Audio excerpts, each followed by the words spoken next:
So this is the newly released Xiaomi Mi 11T Pro. Now the speciality of this phone is Snapdragon 888, Harman Kardon stereo speakers, 120-watt fast charging, 10-bit Dolby Vision display. And the price. Price is the main suspense. Hyper phone. Lots of stuff to check and explore. This is Prateek. You're already watching TechWiser, and by the way, we are shooting at 3 AM just for you guys. So if you like the effort, subscribe to stay wiser. Well, we did shoot at 3 AM, but for obvious reasons, the video could not go the other day. To know more, SNL 9:30 PM, and for that, please 5,000 likes. Let's go. So the box is pretty heavy. So you get the phone, clear white case which will change color in about 6 months, few paperwork, Type-C to 3.5mm adapter, SIM ejector tool, and you have the 120-watt power adapter and USB-A to Type-C cable. And an interesting thing, I tried charging MacBook Air with the 120-watt adapter and it works. Now MacBook Air M1 charges at 30 watt or 65 watt. I'm not sure about the wattage, but it can charge laptops. And even the phone charges with a PD charger. Good job. Every manufacturer should include PD charging on their mobiles. Now first look, it's a big phone. Xiaomi is calling this color Celestial Magic because it changes its color based on where the light hits, which is magical. Quite similar to what they had for Mi 11X. And it's a bit heavy as well. As you can see, it weighs at around 207 grams.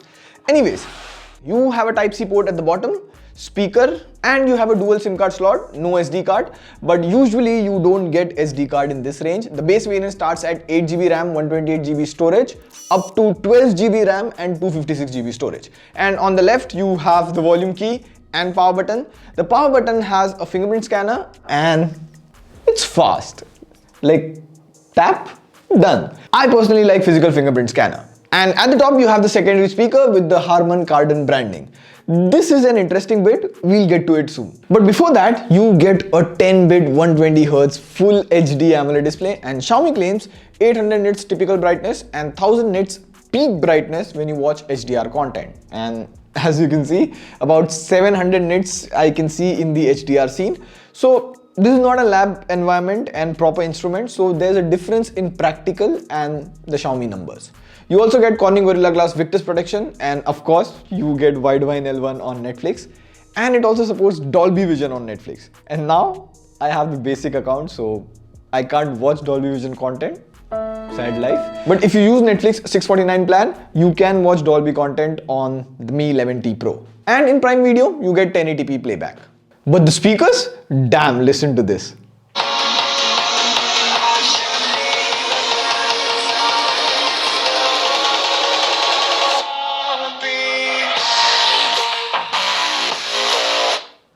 I mean, it has real good depth and suppression. Of course, it is loud.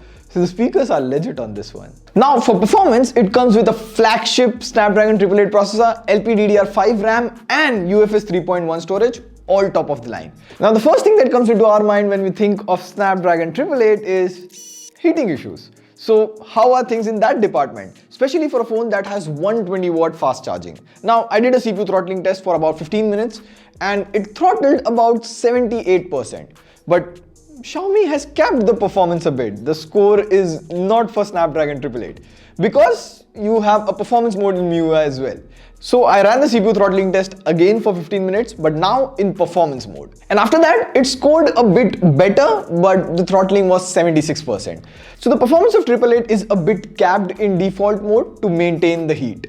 But of course, you can play BGMI at extreme or 60 FPS at smooth graphics, and max you can go Ultra HD at Ultra or 40 FPS. First of all, I love playing at Ultra HD graphics because the game overall looks good.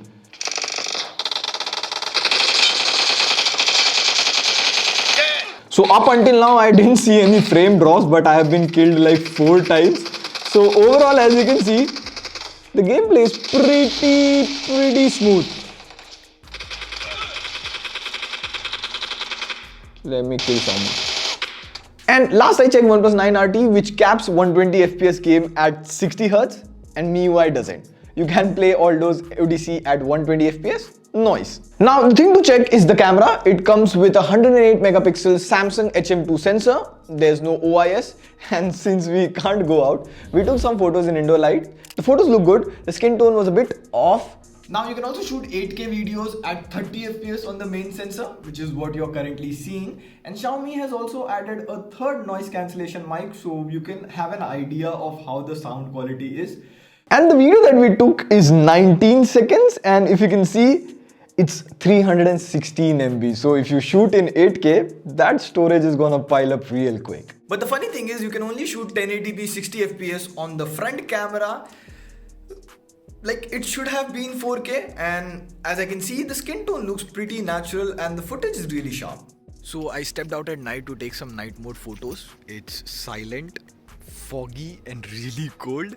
So now on the camera, the good thing is, in the normal camera mode, it automatically switches to night mode, and you see this night 2S, and it takes a couple of seconds to take the night mode photo in very pitch black condition. Like you can see the before and after, it gathers in good light, but it clicks the shutter very quickly because it doesn't have OIS.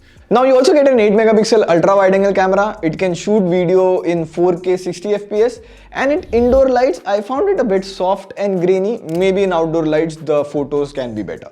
Also, you have Xiaomi's favorite 5 megapixel telemacro camera, which takes really good photos in bright light.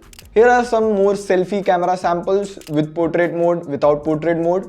Now I've used the phone for about 1 day now, because you see it's the second video of the day. So let me know if you want to see a dedicated camera comparison or just testing the Snapdragon 888.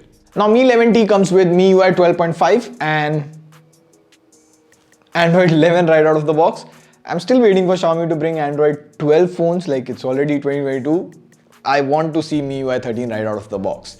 Also, there's a 5000 mAh battery with 120 watt fast charging, and it takes about 17 minutes to go from 0 to 100. And again, if you see here, if I connect the charger, it's already 120 watt max by default. So by default, it charges at the maximum speed. Interesting thing, if you watched our Xiaomi 11i video, you had to enable 120 watt fast charge in settings. Very interesting. Here, by default, it runs at 120 watt max. And you get all the important sensor, gyroscope, compass, NFC. You also have an IR blaster, which is like every Xiaomi phone, really helpful. You don't get wireless charging. By the way, 13 bands of 5G and good 3CA 4G carrier aggregation. You get stock Google dialer, so this call is now being recorded. Announcement. So for final thoughts, I would say the Mi 11T Pro is for people looking for a high performance phone. The performance, charging, display, speakers and the battery is pretty good. The camera is a bit average, but of course, not all phones are built for everyone. This is more for people who want high performance and good display, just like the Mi 11X Pro. The Mi 11X Pro still sells for about 34,999 in the sale, but it doesn't have a 10-bit display or 120 watt fast charging. So due to the delay, now we know the pricing of Mi 11T Pro. It starts at 39,999, but with card discounts and all of that, you get it at 34,999. And for that price, the performance, display is really good. Now, the long-term performance of Snapdragon 888, the camera performance, all of that, MIUI 13, that is to be seen. But the pricing is really good. Way cheaper than OnePlus 9 RT. And so this is Prateek. You can watch our videos on the OnePlus 9 RT if it is out by that time. Do like the video.